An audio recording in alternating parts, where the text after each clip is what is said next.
आज इस वीडियो के माध्यम से हम आपको यह बताने के लिए जा रहे हैं कि गायत्री मंत्र का ही जाप क्यों करें। गायत्री मंत्र में ऐसा क्या है कि जिसके जपने से व्यक्ति की बहुत सारी समस्याएं और उसे बोध होता है कि हमारा जो जीवन है बड़े मुश्किलों से जो हमें मनुष्य शरीर मिला है। ऐसा हमारे शास्त्रों में वर्णन है कि 84 लाख योनियों के पश्चात ही मनुष्य को ये जीवन मिलता है। तो 84 लाख योनियों में भ्रमण करते हुए जब हम इस मनुष्य शरीर को पाते हैं तो हम इस शरीर को, इस जीवन को ऐसे ही ना गवा दें सिर्फ और पेट और प्रजनन में। तो ऐसा क्या करें जिससे कि हमारे अंदर प्रज्ञा जागृत हो, बोध जागृत हो, विवेक जागृत हो। उसी संबंध में आज हम चर्चा करेंगे। राधे राधे, जय श्री कृष्णा, नमस्कार। मैं आचार्य पंडित गिरीश वारुलिया। गायत्री महामंत्र।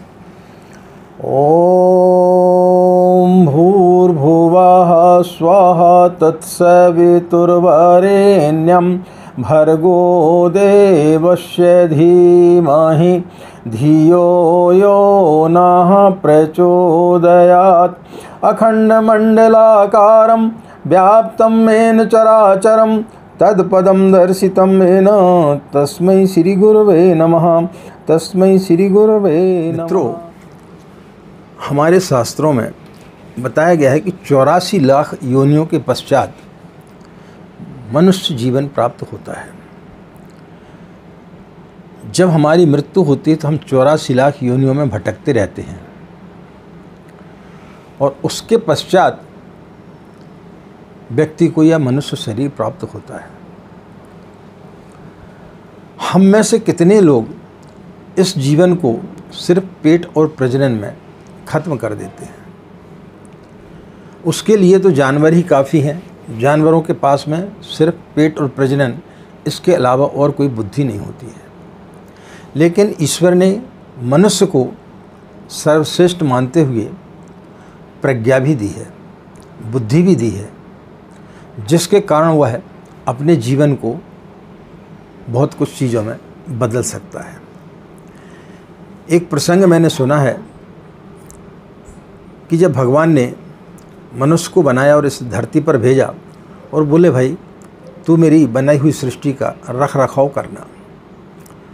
तो उसने बोला कि चूँकि मुझे भूलने की आदत, तो हो सकता है मैं भूल जाऊँ, आप मुझे याद दिलाते रहना। तो परमात्मा ने बोला, ठीक है, मैं तुझे 4 बार याद दिलाऊंगा। जब वो व्यक्ति मरने पर आया, मृत्यु उसकी जब हो गई, वो भगवान के पास पहुंचा और भगवान से पूछा कि भाई आपने मुझे याद ही नहीं दिलाया, मैं आपका तो कोई काम कर ही नहीं पाया, सिर्फ अपनी घर गृहस्थी में ही लगा रहा। पेट प्रजनन, बच्चों को पालना, बच्चों को बड़ा करना, किसी को डॉक्टर, किसी को इंजीनियर बनाना, पैसा इकट्ठा करना, इसके अलावा तो मैं कुछ कर ही नहीं पाया, आपने कुछ मुझे याद दिलाया नहीं। तो ईश्वर ने बोला, मैंने तुझे 4 बार याद दिलाया। बोले, आप झूठ बोल रहे हैं, मुझे तो एक भी बार याद नहीं आया। बोले, जब तेरी मूछें निकलने लगी तब मैंने तुझे याद दिलाया। दूसरी बार जब तेरे बाल पकने लगे तब मैंने तुझे याद दिलाया। तीसरी बार जब तेरे दांत टूटने लगे तब मैंने तुझे याद दिलाया। चौथी बार जब तेरी कमर झुक गई तब मैंने तुझे याद दिलाया, लेकिन तुझे याद आया नहीं। तो मित्रों, हम लोग भी इसी तरीके से अपने जीवन को जीते हुए चले जाते हैं। हमें अपने जीवन में किस प्रकार बदलाव लाना है, हमें यह मनुष्य शरीर क्यों मिला है, इसके बारे में कभी हम चिंतन नहीं करते हैं। इसके बारे में हमें चिंतन करना चाहिए और जिस दिन आप चिंतन करेंगे उस दिन आप पाएंगे कि आपने अपने इस दुर्लभ मनुष्य जीवन को ऐसे ही गंवा दिया। हम अपने जीवन को ऐसे ही ना गंवा दें, इसके लिए हमें करना क्या चाहिए। समय समय पर ईश्वर अपने देवदूतों को भेजते रहता है, चाहे वो भगवान के रूप में हो, भगवान कृष्ण के रूप में हो, बुद्ध के रूप में हो, महावीर के रूप में हो, जीसस के रूप में हो, पैगंबर के रूप में हो, नानक के रूप में हो, या पूज्य गुरुदेव के रूप में हो, किसी न किसी रूप में ईश्वर जो है हमारे पास में इन लोगों को भेजते रहता है और हमें प्रेरणा दिलाता है कि आपको अपना जीवन कैसे जीना चाहिए। आपका जो जीवन है सिर्फ पेट और प्रजनन के लिए ही नहीं। जिस प्रकार से रामकृष्ण परमहंस के सानिध्य में आने से नरेंद्र नामक व्यक्ति विवेकानंद बन गया, बुद्ध और महावीर के संपर्क में आने से हजारों लाखों लोगों का जीवन परिवर्तन हो गया। इसी तरह इस युग में एक दृष्टा आया है, आचार्य पंडित श्री राम शर्मा। शास्त्रों में वर्णित है कि गायत्री मंत्र कीलित है। गायत्री मंत्र को ब्राह्मण के अलावा कोई नहीं जप सकता है, स्त्रियां नहीं जप सकती हैं। हो सकता है यह बहुत कुछ सही भी हो, लेकिन एक युग दृष्टा ने अपने तप की शक्ति के माध्यम से इस मंत्र को एकदम सरल कर दिया कि इस मंत्र को हर व्यक्ति जप सकता है।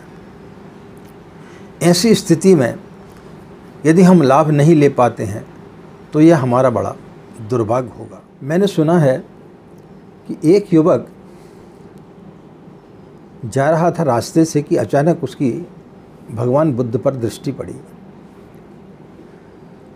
वो एकाएक भगवान बुद्ध के पास में पहुंचा और बोले कि पता नहीं आपको देख कर के मेरे अंदर संन्यास्त होने की इच्छा जागृत हो रही है, जबकि मैं निपट जो है नास्तिक व्यक्ति हूँ। मेरे घर में माता पिता पूजा पाठ करते हैं, मंदिर जाते हैं, लेकिन मैं कभी नहीं गया। मेरे अंदर इस प्रकार के भाव कभी आए नहीं, लेकिन पता नहीं आपको देखते ही साथ मेरे अंदर इस प्रकार के विचार क्यों पैदा हो रहे हैं कि मेरे अंदर विचार आ रहे हैं कि मैं संन्यास्त हो जाऊं। मुझे समझ में नहीं आ रहा है कि मेरे अंदर अचानक इस प्रकार के विचार क्यों आए।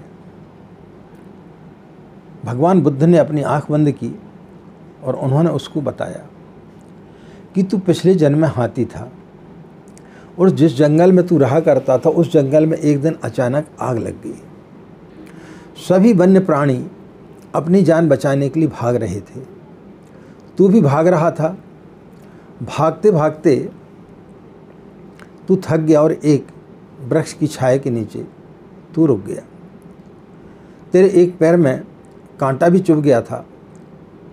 उस दर्द से उबरने के लिए तूने अपने पैर को ऊपर उठाया। जैसे तू नीचे रखने के लिए हुआ तो तूने देखा कि एक खरगोश उसके नीचे आकर के बैठा हुआ है। तो तेरे मन में विचार आया कि जिस प्रकार से मैं अपने जीवन बचाने के लिए भाग रहा हूँ, यह खरगोश भी अपना जीवन बचाने के लिए भाग रहा है। यह मेरी शरण में आया है, मैं यदि पैर रखता हूँ तो यह मारा जाएगा। तो तू अपने पैर को जो है ऊपर किए रहा। कुछ समय के पश्चात में खरगोश तो वहाँ से चला गया और वो बच गया, लेकिन चूंकि तेरे पैर में कांटा गड़ा हुआ था और तेरा पैर काफ़ी देर तक तू ऊपर किए रहा, इस कारण से तेरा पैर अकड़ गया और तू गिर पड़ा और उस जंगल की आग में तू झुलस करके मर गया। लेकिन अंतिम समय तेरे अंदर एक आत्मसंतोष था कि मैंने किसी के जीवन की रक्षा तो की, मैंने किसी के जीवन को नष्ट तो नहीं किया, मैंने एक खरगोश के जीवन को बचा लिया। तो मरते समय तेरे अंदर करुणा का भाव पैदा हुआ। उस करुणा के भाव के कारण तू मनुष्य हुआ, मनुष्य योनि में तेरा जन्म हुआ। और चूंकि अंतिम समय पर तेरे अंदर जो करुणा के भाव पैदा हुए, उस कारण से तेरे अंदर संन्यास्त की भावना पैदा हुई, इसलिए तू मेरे पास में। तो मित्रों, मृत्यु के समय उस व्यक्ति के जीवन में करुणा आई। करुणा के कारण उसको मनुष्य का जीवन मिला। जिसके अंदर करुणा का बीज उत्पन्न हो जाता है, उसके अंदर बोध उत्पन्न हो जाता है। जिसके अंदर करुणा आ जाती है वह समाधिस्थ हो जाता है, वह समाधि में पहुंच जाता है। तो मित्रों, आज के युग में हम बड़े भाग्यशाली लोग हैं जिन्हें पूज्य गुरुदेव का सानिध्य प्राप्त हुआ। जैसे कि कहा जाता है कि गायत्री मंत्र में एक विशेषता होती है कि जो भी व्यक्ति गायत्री मंत्र का जाप करता है वो स्वयं उसे गुरु तक पहुंचा देता है कि आपको किस गुरु को वर्ण करना है। तो वो व्यक्ति को पूज्य गुरुदेव तक ले जाता है किसी न किसी के माध्यम से, चाहे वो कभी शक्तिपीठ चला जाता है या किसी कार्यक्रम में चला जाता है, शांति कुंज किसी के कहने से चला जाता है, या फिर पूज्य गुरुदेव के वीडियो सुनता है, श्रद्धेय डॉक्टर साहब के वीडियो सुनता है, जी के वीडियो सुनता है, या चिन्मय पंड्या जी के वीडियो सुनता है, या हमारे जैसे बहुत सारे लोग मिशन के बारे में जो वीडियो डालते हैं उनके वीडियो सुनते हैं, तो उससे वो प्रभावित होते हैं और उससे प्रभावित होकर के वो गुरु दीक्षा लेते हैं। तो गुरु दीक्षा व्यक्ति वही लेता है जिसके अंदर मृत्यु के समय करुणा का भाव जागृत हुआ था, इसलिए उसको मनुष्य का शरीर मिला।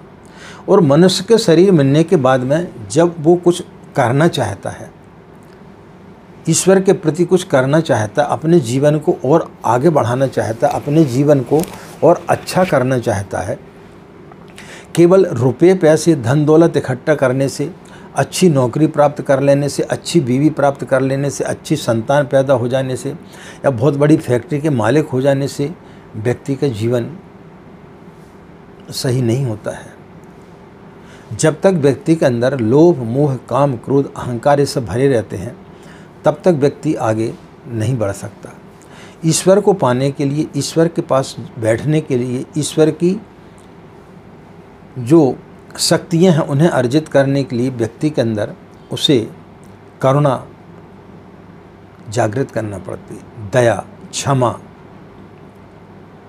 ममत्व, प्रेम, ये सब चीज़ें जागृत करना पड़ती हैं। और जिस दिन व्यक्ति के अंदर ये चीज़ जागृत हो जाती है उसका जीवन सार्थक हो जाता है। तो फिर अंत समय में उसके अंदर जब करुणा होती है तो वो पुनः मनुष्य का जीवन लेने के लिए बाध्य हो जाता है।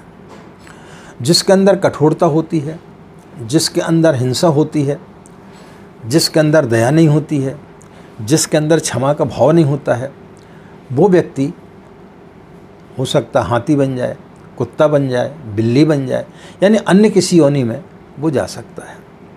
तो ये हमें और आपको तय करना है कि हमें अपने जीवन को कैसे जीना है। तो मित्रों, हम सब इतने भाग्यशाली हैं कि आज के युग में पूज्य गुरुदेव ने हमें गायत्री मंत्र का एक ऐसा सूत्र दे दिया है, ऐसा मंत्र दे दिया है जिसको यदि हम आप सभी लोग जब जपते हैं तो हमारे अंदर करुणा का भाव पैदा होता है, हमारे अंदर दया का भाव पैदा होता है, हमारे अंदर ममत्व पैदा होता है, हमारे अंदर यह ज्ञात होता है, हमें यह बोध उत्पन्न होता है कि हमारा शरीर जो है, हमारा जो मनुष्य का जो जीवन है वो क्यों भगवान ने हमें दिया है। तो इसको सही तरीके से हम अपने जीवन को जीने की कला सीख जाते हैं। और जिस दिन व्यक्ति सही तरीके से जीवन जीने की कला सीख जाता है उसका इस धरती पर आना सार्थक हो जाता है। तो मित्रों, गायत्री मंत्र का जाप करें और अपने जीवन को सार्थक बनाएं।